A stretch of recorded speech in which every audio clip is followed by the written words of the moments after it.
নাই তেতিয়াহ'লে অহংকাৰ হ'ব। কয়লা পাৰি মোৰ নিচিনা ধৰিব নাই আৰু ময়ে পাৰোঁ হয়নে? আৰু কয়লা পাৰি যদি কোনোবা দুখীয়া আছে ধনীটোক চাই সি হিংসা নকৰোঁ। কাৰণ দামোদৰ বিক্ৰয় এই অভিজ্ঞতা দিছে। দামোদৰ বিক্ৰয় দুখীয়া নাছিলে আৰু সেই লহন আছিল, কিন্তু লহন থাকিলেও সি কাকো হিংসা নকৰিলে। কোনোদিন পিষ্টল বেগাৰ নহ'লা। কিহৰ কাৰণে? তেওঁ এটা কথা বুজি পালে যে মোৰ পূৰ্ব ভক্তিৰ কৃতিটো কৰা নাই, সঞ্চিত মূল্য নাই, সেইকাৰণে মোক ভগৱানে দিয়া হয়নে বাৰু? এইবাৰো যদি মই নকৰোঁ নেক্সট বাৰত মই আকৌ দুখীয়া হ'ব। কাৰণ যিহেতু মাধৱদেৱে কৈছে মনুষ্যটো নিৰকলে নিকে কজুমিক পুৰিবিন বন্ধু দামোদৰ কতবা কৰিলো আয়া যাব দেৱায় সুতম কৃষ্ণ কংস চানুৰমৰ্দন দেৱ গৃহী দয়ানন্দ জগদ্গুৰু হৰিৰাম ৰাম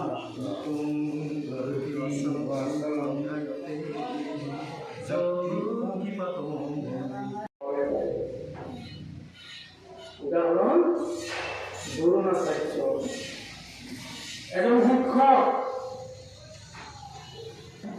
অস্ত্ৰবিদ্যা বিধানৰ শিক্ষক।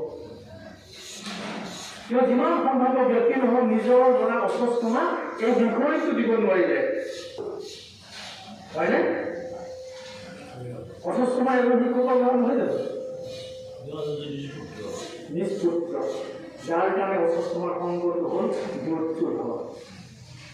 আজি মই এই কথাতে সোধে আজি ক'ৰবাত ভাগৱত আছে নেকি, পাউনাম আছে নেকি? কাৰণ এই দুটা স্থানৰ বাহিৰে সংগৰ বাহিৰে বাকী সংগত সন্তোষ কথা নহয়। সেইকাৰণে মাধৱদেৱে নাম প্ৰকাশ কৰিছে সিপাৰ সাগৰ দৈৱকী নন্দন পুৰীৰ মনৰ কাম উলিয়াইছো। মনৰ কামৰ কথাটো কৈছে কি পিছৰ দুহাই অতল সংগ সদা নিশ্চিত মুখে যোৱা। কাৰণ ভকতৰ সংগ যদি থাকিব পাৰোঁ হয়নে মা, বেলেগ সংগই মোক কাজ কৰিব নোৱাৰোঁ। ভগৱান তুষ্ট হোৱাৰ পিছত আপোনাৰ কিবা হেৰি আছে? ভগৱান তুষ্ট হোৱাৰ পিছত হিৰণ্যকশিপুৰ যিমান ষড়যন্ত্ৰ প্ৰধানত্ব পালা নাই। হিৰণ্যকশিপু প্ৰহ্লাদ পুত্ৰক নানান দুৰ্গতি দিলা, হৰি নাম মহাপ্ৰবচকৰ বাবে কামৰ ৰুমৰ দিলা হয়নে মা? কাৰণ মোৰ দ্বাৰা ভগৱান তুষ্ট হৈ আছে।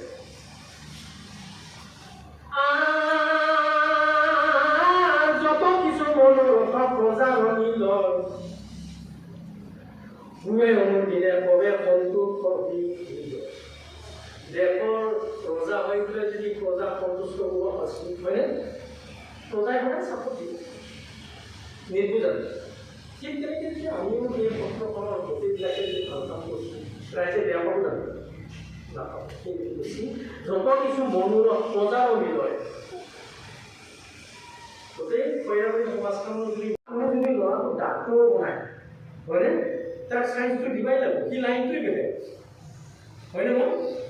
কিন্তু ডাক্তৰে হওক বা কোনোবা বেংকৰ মেনেজাৰে হওক, আচল ধৰ্ম কি ধৰ্ম? দেশৰ শান্তি আনিবলৈ হ'লে, বৃদ্ধ পিতৃমাতৃক সুফল দিবলৈ হ'লে হয়নে? এই কথাখিনি ঢুকি নাপাব পাৰে হয়নে বাৰু? কিন্তু এই কথাখিনি যোনে ঢুকি পায় সি অশিক্ষিত। বুঢ়া বয়সত যদি মা বাপক ধৰিব পাৰোঁ হয়নে?